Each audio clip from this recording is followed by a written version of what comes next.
क्या वोट के लिए 1947 का दर्द भूल गई ममता बनर्जी? क्या ममता के दिल में सिर्फ मुसलमानों के लिए ही दर्द बचा है? क्या ममता बनर्जी को हिंदुओं से चिढ़ और नफरत होने लगी है? कैसे मां माटी मानुष से सिर्फ मुसलमान तक पहुंच गई हैं ममता बनर्जी? दोस्तों, बांग्लादेश में आरक्षण के विरोध में हिंसक आंदोलन हो रहे हैं। इस आंदोलन का नेतृत्व वहां के बहुसंख्यक मुसलमान कर रहे हैं। बांग्लादेश सरकार आंदोलन से निपटने के लिए सख्ती कर रही है, जिससे मुस्लिम आंदोलनकारी परेशान हैं। इसी आंदोलन के बीच ममता ने ऐलान किया है कि वो पड़ोसी देश में संकट में फंसे लोगों को बंगाल में आश्रय देंगी। यानी वहां के मुस्लिम जो खुद को परेशान महसूस कर रहे हैं, उन्हें ममता की तरफ से खुला ऑफर दे दिया गया है। क्या है पूरा मामला, आपको आगे बताते हैं, बस आप देखते रहिए द कर्मा। दोस्तों, बांग्लादेश में हिंसक आंदोलन के बीच ममता ने शहीद दिवस पर अपनी पार्टी की रैली में कहा कि बांग्लादेश में जो हो रहा है वो उनका आंतरिक मामला है, लेकिन हम शरणार्थियों का स्वागत करेंगे। और तो और ममता ने अपने बयान में संयुक्त राष्ट्र संघ यानी यूएनओ के दिशा निर्देशों का भी हवाला दे दिया। ममता ने कहा कि यूएन गाइडलाइंस के मुताबिक बांग्लादेश में अपने घरों से निकाले गए उन सभी शरणार्थियों का हम स्वागत करेंगे जो हमारे राज्य में शरण लेना चाहते हैं। दोस्तों, ममता बनर्जी की ये बात न केवल भारत के लोगों को बल्कि बांग्लादेश की सरकार को भी खल गई है। उन्हें लग रहा है कि ममता बनर्जी वोट के लिए किस हद तक जा सकती हैं। बीजेपी ने आरोप लगाया कि ममता बनर्जी का यह बयान राज्य में बांग्लादेशी घुसपैठ को सही ठहराने वाला है। बीजेपी ने कहा कि भारत की एकता और अखंडता को कमजोर करने के किसी भी प्रयास को बर्दाश्त नहीं किया जाएगा। बीजेपी ने दावा किया है कि बांग्लादेश से लोगों के आने के कारण कोलकाता की डेमोग्राफी बदल रही है और आतंकवाद के मामलों में कई आरोपी राज्य में शरण पाते हैं। राज्य में 3 मुस्लिम बहुल जिले हुआ करते थे, लेकिन घुसपैठ के कारण यह संख्या अब बढ़कर 9 हो गई है। हाल यह है कि आरएसएस और बीजेपी जैसे संगठन जो राष्ट्रवाद के लिए खड़े होते हैं, तो उन्हें बंगाल में हिंसक हमलों का सामना करना पड़ता है। बंगाल में बीजेपी के सह प्रभारी अमित मालवीय ने कहा कि ममता बनर्जी राज्य और केंद्र के बीच कामकाज और दायित्वों के बंटवारे की सीमा का उल्लंघन कर रही हैं।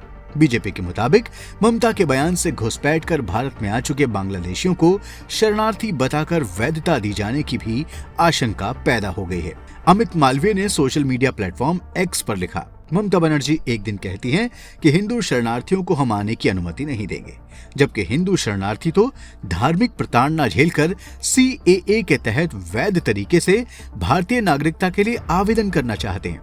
लेकिन ममता विरोध करती हैं और कहती हैं कि अगर वो दबाव बनाएंगे तो हम अवैध रोहिंग्याओं को ट्रेनें जलाने, सड़कें जाम करने और लोगों की हत्या करने को कहेंगे, क्योंकि रोहिंग्या टीएमसी को वोट करते हैं। दूसरी तरफ ममता कहती हैं कि बांग्लादेशियों का भारत में स्वागत है।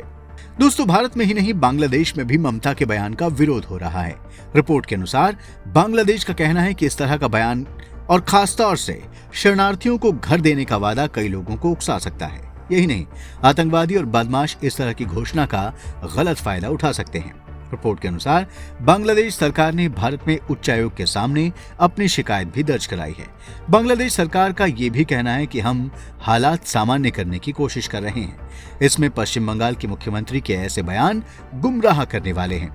दोस्तों, सवाल है कि क्या ममता बनर्जी उन मुसलमानों को बंगाल में बुलाना चाहती हैं जिन्होंने 1947 में भारत से अलग होने का फैसला लिया था?